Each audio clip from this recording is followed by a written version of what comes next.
Hello everyone, it's Mamie. I hope you are well.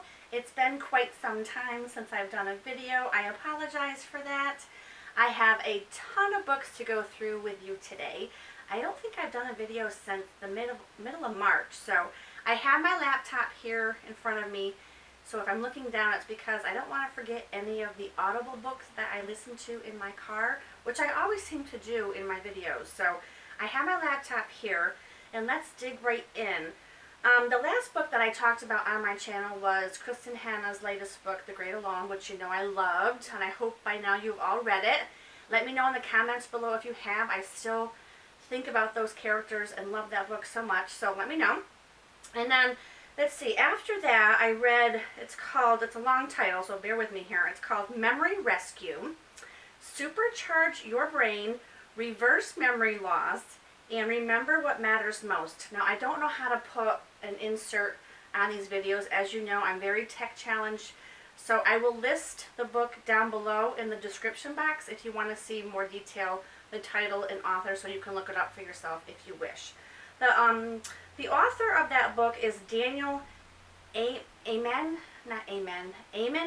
He's a doctor, and I saw him on the Hallmark show Home and Family. Sometimes they have doctor guests on there. They just talk about health and things like that, and it was really good.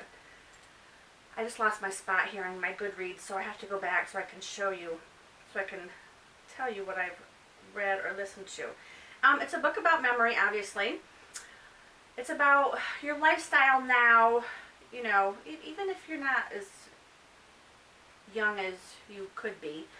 It's about your lifestyle to prevent different forms of dementia. So what you could do to keep your mind sharp, and your diet and your exercise, and how to put away your technology like your phone and things like that, and to actually read a book instead of a e-reader. And there's a whole bunch of information in this book that I found helpful. As I'm in my mid to late 40s here, you start thinking of health, you know, things to prevent different illnesses. So I liked it.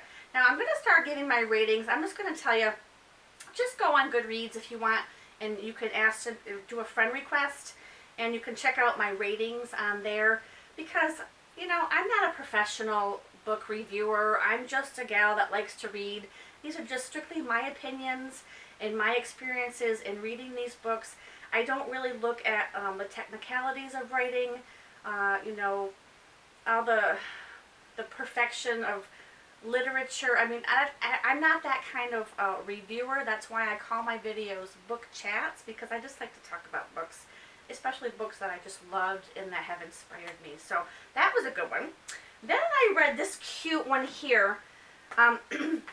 Anybody that knows me knows that I love butterflies and fairies, and I have fairy gardens in my gardens, and I just love them.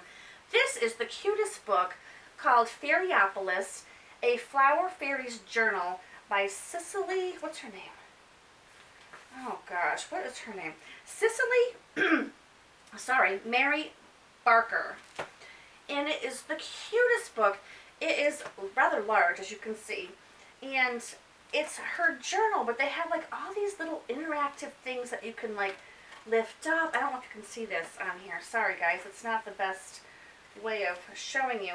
But it's like her journal, and it's a story of a girl going to a country home and coming across this secret fairy garden, and how they visited her in this stay.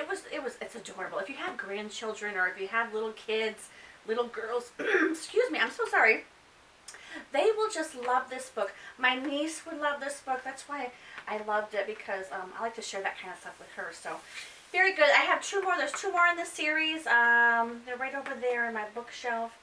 Return to Fairyopolis and something else. I can't read from here, but oh, it was so cute. I read it in like an hour.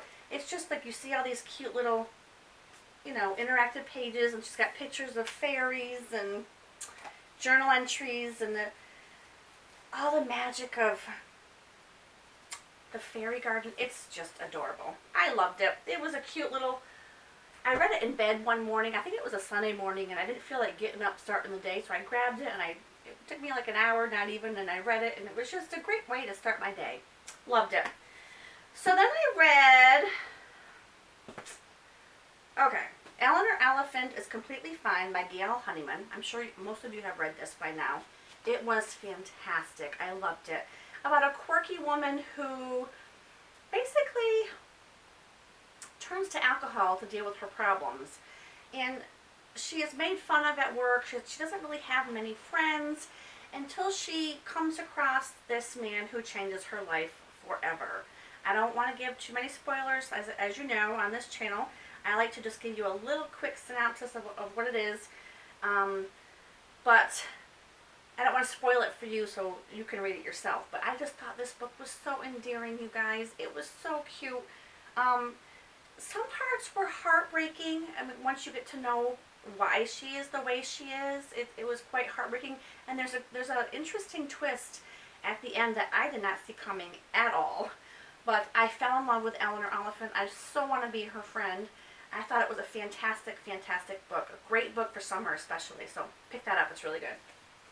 Okay, and then I listened to, I was in the mood for some Little House on the Prairie stuff. So I listened to a book called Prairie Fires, The American Dreams of Laura Ingalls Wilder by Carolyn, is it Carolyn or Caroline? I'm not sure how to pronounce that there. Caroline Fraser.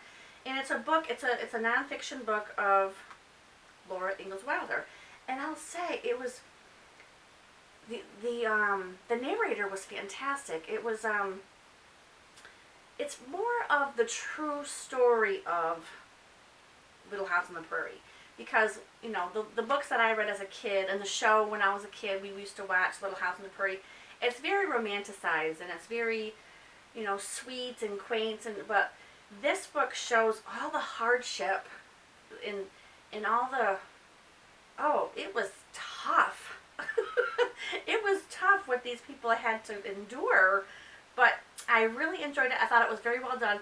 The research that she did for this book just blew my mind. I mean, I have no idea how she found out some of the facts that she found out to write this book. It was very interesting. So along with that, as I was listening to that, I was reading Caroline, Little House Revisited by Sarah Miller. Now, this book, it was along the lines the same as the show, if you watched it when you were younger, or I don't know how old you are that's watching this, but I must say that the book was typical, and then towards the end, it seemed to me, it seemed to have wrapped up too quickly. It like abruptly ended, and I was like, wow.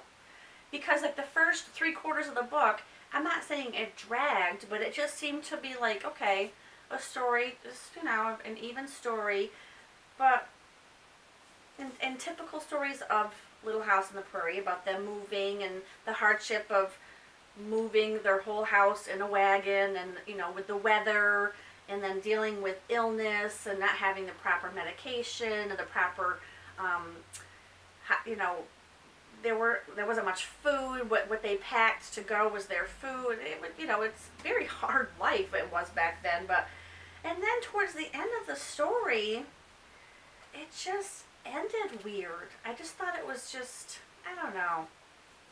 It wasn't my favorite, but I was in a Little House on the Prairie mood, so if you're interested, Caroline by Sarah Miller, interesting. And then for book club last month, Care picked Magnolia Nights by Ashley Farley. This is definitely a women's fiction book. Very easy read, very quick and easy. It kept my interest. I'll give it that much. It kept my interest, and I wanted to keep reading to find out what happened. But the dialogue in this book, I thought, was so, how do I word it not to sound mean? It was elemental. It was very, I felt like I was watching a bad play. I know that might not make sense to some people, but it was like a tennis match. Like the dialogue was like, "How are you? Good, good. How are you?" It was like very, I don't know. not robotic, but it was, I don't know, it's very hard for me to describe this to you, but, yeah, I'm not sure if I would really recommend this book, to be honest. It was a quick chicklet. It was very chicklet. It wasn't even, women's fiction to me is a little bit more entertaining and deeper. This was definitely more chicklet, very quick. I mean, you could read it in an afternoon or a couple days at most, but like the cover. I think the cover's nice. Okay, and then I read, let's see, oh yes, The Magnolia Story by Chip and Joanna Gaines. I was really sick in April. That's why I didn't do many videos. I don't want to get into too much detail to bore you, but I was homesick for a good week, over a week, and I was introduced to Fixer Upper on HGTV. I don't watch much TV. I do when I'm sick. I don't want to read when I'm sick. I don't want to do anything really but watch TV when I'm sick. So I was just watching Netflix, and I came across Fixer Upper, which I had never seen when it was actually live TV, or when it was on currently, like a current show. So one day they had a marathon of it on HGTV, and I got hooked to it. This couple is adorable. It's Chip and Joanna Gaines from Waco, Texas. They remodel these homes for people. They renovate them, and it's called Fixer Upper. They buy these houses that nobody would ever want to live in, and they make them beautiful. So I listened to their story called The Magnolia Story, and I really enjoyed it. I love these two. I love these guys. He is a riot. If you ever get a chance to watch the show, he cracks me up. I don't think there was one episode that day that I watched it that I wasn't laughing at him. He is just so funny. And she's so laid back, and she just goes along with all of his stunts and his humor. She just goes along with it. They're the most adorable couple ever, and it was a great story. I also did just purchase her cookbook. I think it's called The Magnolia Table, and I read cookbooks like novels. I love the pictures in really well done cookbooks. I love how they stage the meal and the food. I just think it's fantastic. But anyways, I'm getting off track here. But The Magnolia Story by Chip and Joanna Gaines, excellent. And the authors read it. They were the narrators of the book, and some parts Joanna read and some parts Chip read, so it made it even better because it's their storytelling. It was just really good. Really inspirational. Very nice. And then on, I think it's called, her name is Acacia on here on YouTube. Last year, my favorite book was The Clay Girl. And she had said that if you liked The Clay Girl, that you would love My Absolute Darling by Gabriel Tallente. This book had some similarities to The Clay Girl, that's for sure. There's child abuse, lots of trigger warnings in this book, guys. There's child abuse, there's sexual abuse, there's violence, there's a lot of trigger warnings in this book. Now, this book, in my opinion, compared to The Clay Girl, was a lot darker.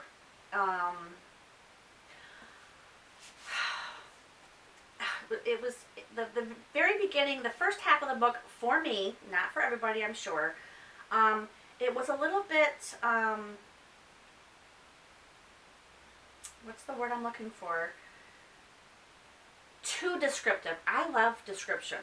I like to feel like I'm there. I like to be able to smell and taste and hear and see things clearly. But to me, the writing in it for me, the first half, was a little overdone. However, from the midpoint on, I couldn't put it down. It was so suspenseful. It was so good. I loved the book. I thought it was fantastic. It's about a girl who lives with her father. Her mother had died. Apparently, when her mother was alive, they had a great life. Beautiful home, beautiful landscaping. They live in the woods. It was beautiful. Then the mother died, and the father just went crazy. So the house is in shambles. It's a wreck. There's hardly ever any good food. And he abuses his daughter. He abuses the young girl. God, I could say so much about this book, but I don't want to give anything away. It was heartbreaking it was heartbreaking. It really was a heartbreaking book. This poor kid, what she went through. But with that being said, she was very smart in the woods. Like, she could survive out in the woods and nothing. And that's from her father teaching her things, which to a certain point that is good. But the way he taught her, I mean, the kid is young and she learned how to use guns and was doing target practice in the middle of the house. When she, I don't know, I think she might have been 11 or something. I mean, my goodness, I cannot see my niece, who's going to be 10 next month, be doing some of the things that this kid did. I think it's good to teach your kids how to survive out in the woods and things like that, but this was extreme. This was extreme. She basically raised herself, and it was very sad for me. And there was sexual abuse in it, so be careful of that if that's something that, you know, triggers you. But like I said, midway to the end, fantastic. The beginning of it was just hard for me to get into because it was a little bit wordy.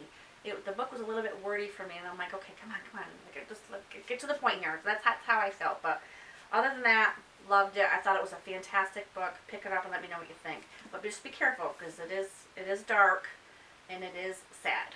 Okay. So then I learned. Okay, where am I in here? Anything else? Oh yeah. I listened to the book called The Primal Blueprint. Reprogram Your Genes for Effortless Weight Loss, Vibrant Health, and Boundless Energy by Mark Sisson. I think it's Mark Sisson. I don't know. How did I come across this? I know. I was looking up some, I love blogs. I love to follow blogs, especially like health and lifestyle blogs. I love that. And they were talking about the best health blogs or the best food and health blogs or something. And this guy was on there. So I got the book. I listened to the book on Audible. And it was good. I learned a lot from it. Some parts got a little bit too much into medicine, like, you know, like the real, not just healthy lifestyle stuff, but it got really technical when it comes to, like, to the medical community. So, like, a lot of it, I was like, it was over my head. I mean, I don't know all what these codes mean and things like that for different, you know, your blood types, and I mean, I don't know. But sometimes it got a little bit too medically technical for my comprehension. But basically the point of the book is you need to get back to eating the way the caveman ate. You know, meat and vegetables basically is what he preaches. No grains, no wheat, you know, very low carb type eating, which it depends on your lifestyle and what your beliefs are. I mean, for me, that's a little bit too much meat for me. I mean, I eat everything, obviously. But I can't give up all carbs. That's just not going to happen. So, but the way he put it, I mean, this guy is like in his mid-60s, and if you go to his blog, his body is incredible. I mean, he has an incredible body, but I don't know if I would like to sacrifice everything that he sacrifices to have that body, because he eats like no carb at all. So, but it was very interesting. There's so many different, you know, lifestyles. Like there's the vegan that say don't eat any meat at all. And all those girls on YouTube that I watch and follow on there, I'm getting on a tangent. I'm sorry, you guys. This video is going to be way too long. But I haven't seen you in a long time, so I hope you enjoy this. But some girls that are vegan on YouTube, they glow. I mean, they don't eat any meat at all, and they're eating beans, and they're eating, you know, quinoa, and I think some eat pasta still, and rice, and whatever. And they look gorgeous. And then they have these people that are like eating no carbs, just eat all this meat, and they have incredible bodies too. So who knows what you're supposed to do? I mean, I don't know. I think it's all about balance, right? But whatever. I find it interesting to learn all these different lifestyles that these people do, and maybe get inspired by them. Okay, so then my next book I read, this was the first book club meeting at Barnes & Noble that I had learned about like 2 days, I think it was like May 2nd or May 3rd, and I had just learned about it like 2 days before, so I did not have time to read it before the meeting down in my local Barnes & Noble, which is about 20 minutes away from my house. But But I went to it. I wanted to see what it was all about, and I went to it, and I loved it. I had so much fun. There were 18 of us at Barnes & Noble. I bought the book there when we got there. So obviously I didn't know what the book was about, but I'm like just enjoying the whole conversation with everybody there. So, and then at the end of the meeting, the book club meeting, underneath the chair, if you had a red star, you won a signed copy from the author. And I won! I was so excited. I had no idea. So I got to return the book because I won a signed copy from Meg Wolitzer. It's the Female Persuasion. So I did read it after the fact of the meeting, and I really enjoyed it. It's about a girl, now I forget names because it was a while ago, Greer Kadesky. She's a college girl who didn't have much support growing up. She wasn't abused or anything, but she just wasn't, she wasn't a big priority in her parents' life. So she needed some guidance, and she ran into this woman, Faith, what's her last name? Faith Frank. She is an older gal who is dazzlingly beautiful. She's kind of like a Gloria Steinem in a way when it comes to, feminism and things like that. So she kind of takes her under her wing and gives Greer a sense of purpose pretty much. And Greer blooms and she thrives in this company for a while. Then you find out some other things that happen, and there's some twists in there. But it was a really good story. I loved her writing, the Meg Wolitzer. It was a great storytelling. I loved that. It was just like I was like watching the story unfold as I was reading. It was very well done, very well written, more literary, which I like. Lately, it seems. I mean, when I was younger, I used to love more like women's fiction, chick lit, easy summer reads. And now I think as I'm getting older, I'm liking a little bit something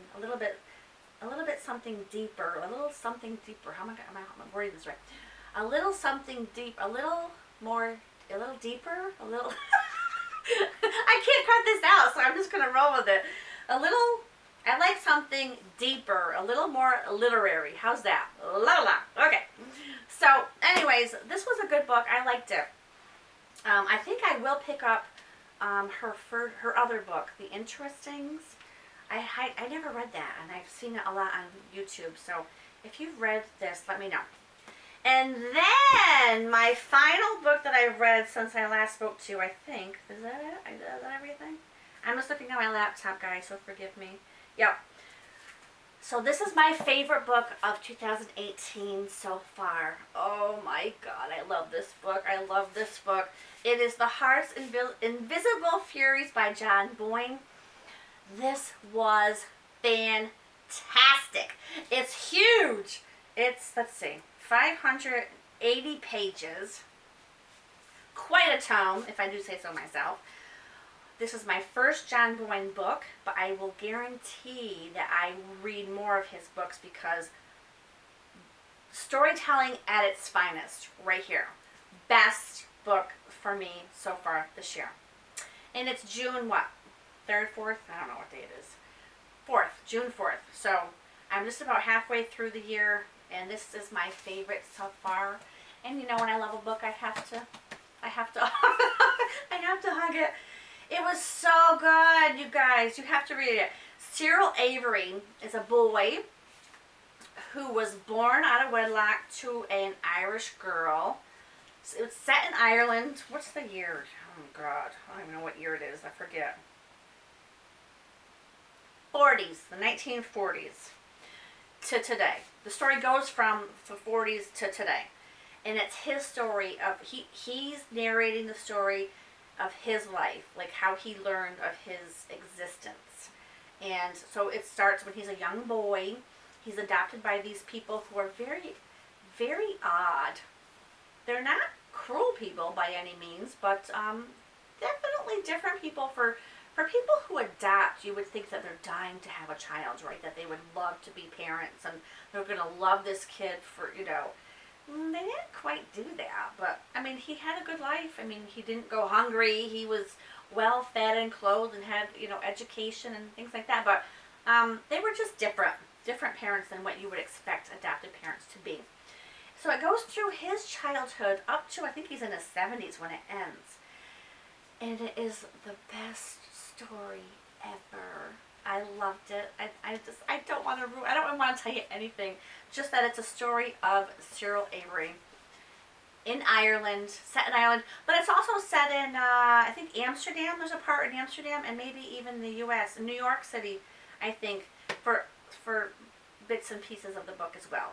So you have to read this, you guys, and let me know. So this is way too long. I know it's longer than normal. Why we apologize for long videos, I have no idea why. I just think people lose interest after the first 10, 11 minutes. But sometimes it just can't be helped because I haven't been on here in so long. So I hope you guys are doing well. If you have read any of these books, please leave me a comment below so we can chat about them. And I will list all of these books in the description below so you can check them out yourself. I hope you're well. Let me know in the comments below if you want to hear anything or if you want to talk about anything else. I probably will be having some gardening videos soon because things are in bloom. And my niece is supposed to be coming over in a couple weeks for us to set up some fairy gardens. So I might tape us if she will let me and see if I can put it on YouTube to share with you guys. So take care, you guys. I really appreciate you watching. Leave me a comment below and I'll talk to you soon. Thanks. Bye.